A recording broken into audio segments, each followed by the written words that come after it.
नमस्कार बच्चों, मैं फिर से उपस्थित हुआ हूँ आपके इस यूट्यूब चैनल में। जैसा कि मैं आपको श्रद्धामन पढ़ा रहा हूँ और उसमें मैंने आपको लगभग 8 वीडियो दे दिए हैं और आज 9वां पार्ट है। ध्यान से सुनिएगा। मैं दो छंद का दो पद का आपको एक दे रहा हूँ ताकि आप अच्छी तरह से उसको तैयार करते जाइए। चाहूँ तो मैं बड़ा सा वीडियो दे करके दे दूँ, लेकिन उसमें आपका पढ़ने का मन नहीं लगेगा, इसलिए छोटा छोटा करके वीडियो बना रहा हूँ। ध्यान से सुनिएगा। अभी तक आपने देखा कि श्रद्धा कह रही है कि जब मेरी नज़र हिमालय पर्वत की ओर जाती थी तो मेरे मन में ये सवाल उठता था कि ये धरती इतनी सिकुड़ क्यों गई है, और इस सिकुड़न को देख करके मुझको डर लगता था, एक भय लगता था और सोच रही थी कि धरती की कौन सी पीड़ा है जिसके कारण धरती सिकुड़ गई है। उसके बाद आगे है, बढ़ा मन और चले ये पैर, मेरे चले ये पैर शैल मालाओं का श्रृंगार।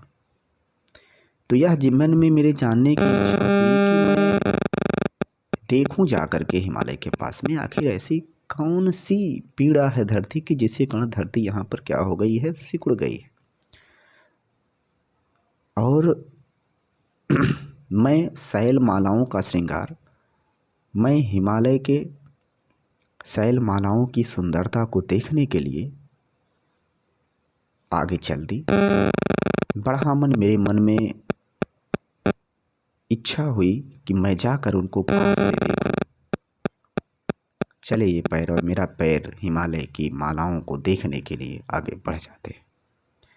मेरी उत्सुकता इतनी ज़्यादा बढ़ गई कि हिमालय के शैल मालाओं के श्रृंगार को देखने के लिए मेरे पैर स्वयं ही चल देते हैं। तो शैल मालाओं का श्रृंगार मेरे मन में, मेरा बढ़ा मन, मेरे मन में इतनी ज़्यादा इच्छा जागृत हुई कि हिमालय को जाकर देखूं नज़दीक से, कि मेरे हिमालय की शैल मालाओं को देखने के लिए मेरा मन स्वयं अपने आप ही, मेरे मन में ये इच्छाएं जागृत हुई और पैर स्वयं अपने आप ही चलने लगे। आँख की भूख मिटी यह देख, आह कितना सुंदर संभार। कह रहे हैं कि हिमालय की सुंदर संपूर्णता को देखकर,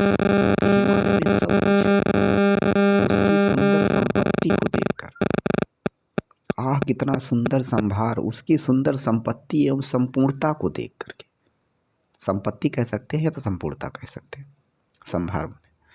तो हिमालय की संपत्ति या संपूर्णता को देख करके मेरी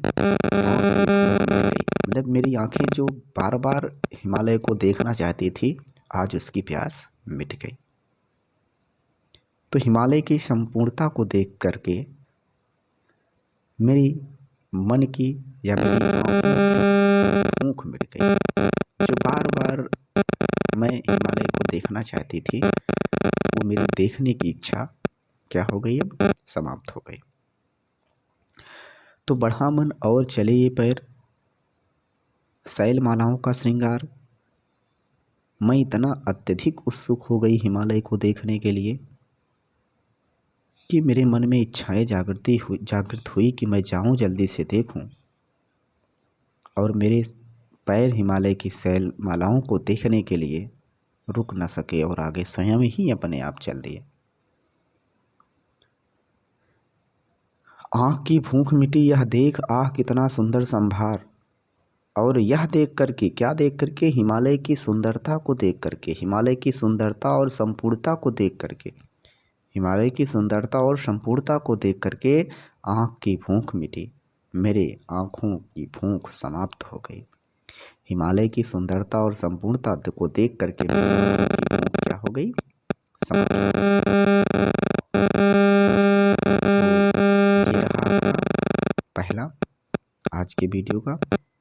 अगला देखिए, यहाँ देखा कुछ बलि का अन्न, भूत हित रत किसका यह दान। अब मैं जब यहाँ पर आई तो मैं क्या देख रही हूँ, बलि का अन्न। बलि का अन्न का मतलब होता है न्योछावर होना। बलि माने तो न्योछावर होना होता है। देखिए पहले क्या हुआ करता था, जो लोग जंगलों में पहाड़ों में रहने वाली जो प्रजातियां थी, जो जातियां थी, ये अपने घरों के बाहर कुछ अनाज प्रत्येक दिन या खाने का कुछ अन्न प्रत्येक दिन अपने घर के बाहर छोड़ देते थे, रख देते थे दरवाजे के बाहर, जिससे अन्य जानवर इस जंगल में रहने वाले और खा करके चले जाए। तो ये ऐसा होता क्यों था? क्योंकि लोगों को कि अगर हम जीवित रह रहे हैं अनाज खा करके या अन्य चीज़ें खा करके, तो अन्य जीव भी भूखा ना मरे। अगर वो भूखे रहेंगे तो हमको नुकसान पहुंचाएंगे, लेकिन अगर उनका पेट भरा रहेगा तो हमको नुकसान नहीं पहुंचाएंगे। इसलिए पहाड़ी या जंगल में रहने वाले जितने भी इंसान थे, ये सब लोग अपने घरों के सामने कुछ अनाज खाने के लिए रख देते थे। तो इसी को कहते हैं बलि। तो यहाँ देखा कुछ बलि का अन्न, तो मैंने यहाँ आकर देखा कि जानवरों के लिए रखे गए, जानवरों के लिए रखे गए घर के बाहर अनाज फेंके हुए पड़े हुए थे।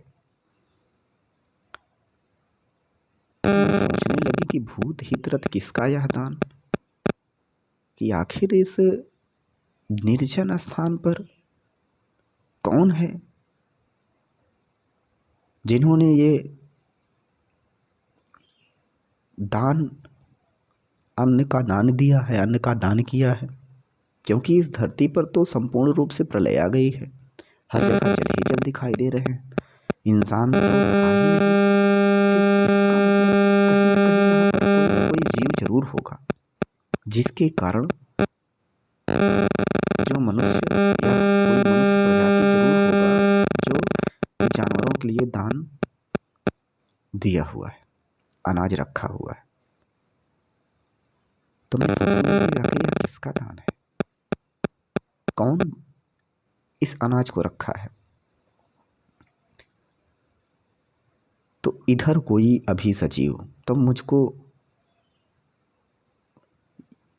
ये अनुमान हुआ कि यहाँ पर कोई ना कोई सजीव अभी जरूर रहता है। हुआ ऐसा मन में अनुमान, मेरे मन में ऐसा अनुमान हुआ कि यहाँ पर हो ना हो कोई ना कोई जीव अभी जरूर रहता है। तो यहाँ देखा कुछ बलि का अन्न, तो मैं जब यहाँ आई तो मैंने देखा कि कुछ बलि का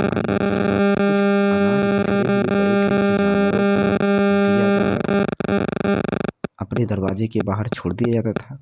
उन अनाजों को देख करके मैं सोचने लगी कि आखिर कौन है जो दान दिया है। इस प्रकार का अनाज बिखेरे पड़ा है और किसका दान है, किसके लिए है, किस जानवर के लिए है। इसका मतलब मेरे मन में यह अनुमान हुआ कि यहाँ कोई ना कोई सजीव जरूर अभी रहता है। समझ गए? और इसी के साथ मैं अपना वीडियो ये समाप्त कर रहा हूँ। मुझे विश्वास है कि आपको अच्छी तरह से समझ में आया होगा। आप पढ़ें या ना पढ़ें, लेकिन मेरा ये वीडियो बनाना कर्तव्य है, मैं इसको पूरा कर रहा हूँ। आपका भी कर्तव्य होना चाहिए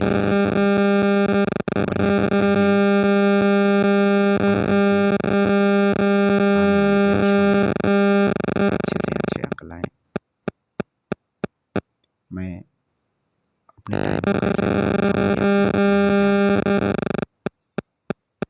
समझ लीजिए मैं भी एक जैसे वो जानवरों के लिए बलि कि हम अगर भूखे नहीं हैं तो जानवर भी भूखे नहीं रहें। अन्य जानवर भी। तो मैं भी अगर यही सोचता हूँ कि मैं भी पढ़ूँ और लोगों को पढ़ाऊँ, मेरे द्वारा किसी और को ज्ञान मिले। आपसे उम्मीदें बहुत हैं, उन उम्मीदों पर खरा कितने उतरोगे ये तो समय बताएगा। मैं इसी के साथ अपनी वाणी को विराम देता हूँ। धन्यवाद।